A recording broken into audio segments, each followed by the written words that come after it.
Ce n'est pas notre première collaboration avec le consortium international ICIG.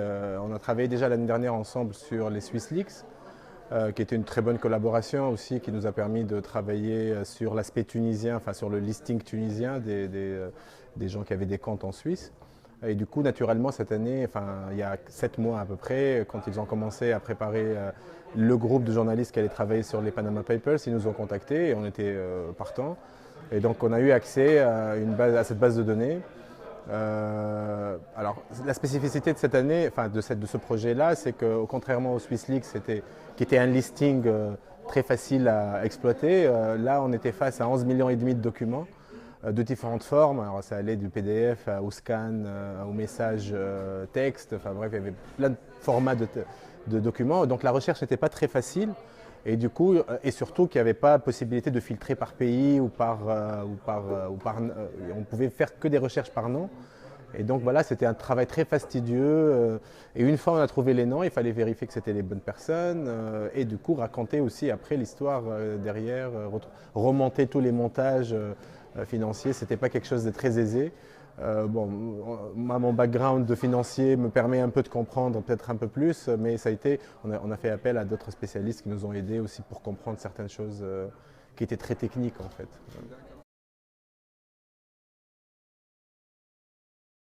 Dès la publication du premier nom en fait dans ce listing, qui est un homme politique, le site a été hacké le soir même. En fait, on a reçu une DDoS attaque, donc une attaque qui fait en sorte que le site soit bombardé de requêtes jusqu'à ce que le serveur lâche en fait.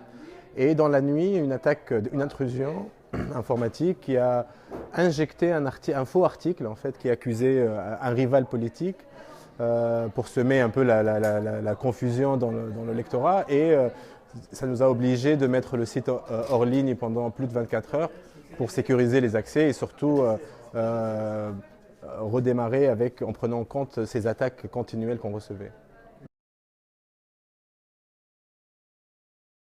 Alors Intifada, c'est un magazine en ligne qui est spécialisé dans le slow journalisme, qui est dédié principalement aux enquêtes, aux reportages et au long format, avec une très forte dimension technologique. Notre rédaction comporte des développeurs et des designers web aussi, qui travaillent au même temps que les journalistes sur des histoires.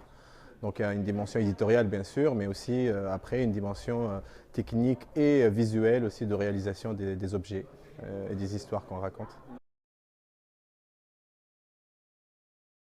Absolument, c'est une dimension fondamentale, ça fait partie de l'ADN du projet, c'est de réfléchir les histoires dès le départ, dès le pitch de l'histoire, avec des développeurs et des designers qui puissent eux-mêmes donner leur avis ou des pistes aussi pour des nouvelles formes de narration ou d'expérience d'utilisateur sur ces histoires.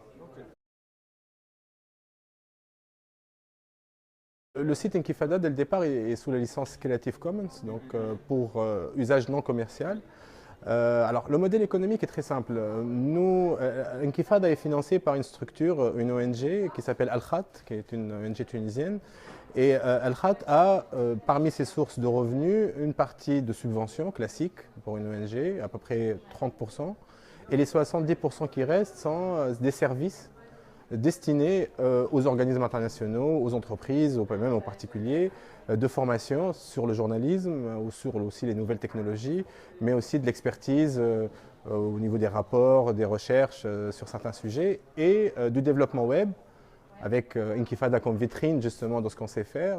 Donc on a des développeurs qui travaillent sur des projets extérieurs au site Intifada et à la production audiovisuelle aussi.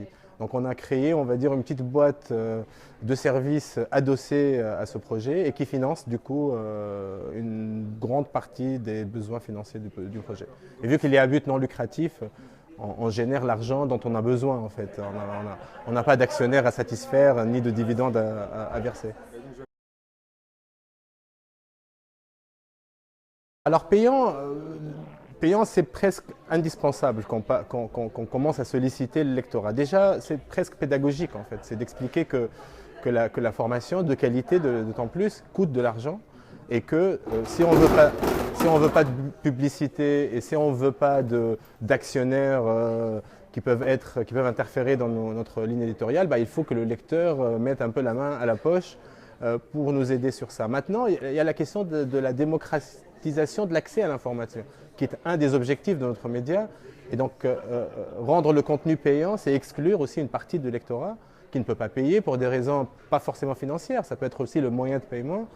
C'est pas comme ici en France où la carte bleue est rentrée dans la culture de consommation. En Tunisie, ça reste quelque chose de nouveau. Donc, on y réfléchit. On pense qu'il y a un intérêt pédagogique à communiquer sur l'idée justement sur cette idée de la gratuité, parce qu'elle n'est jamais gratuite l'information, elle coûte beaucoup d'argent, surtout pour un média qui travaille sur du long format ou qui prend le temps sur des enquêtes, des fois, là, sur ce projet de Panama Papers, c'est 7 mois de travail.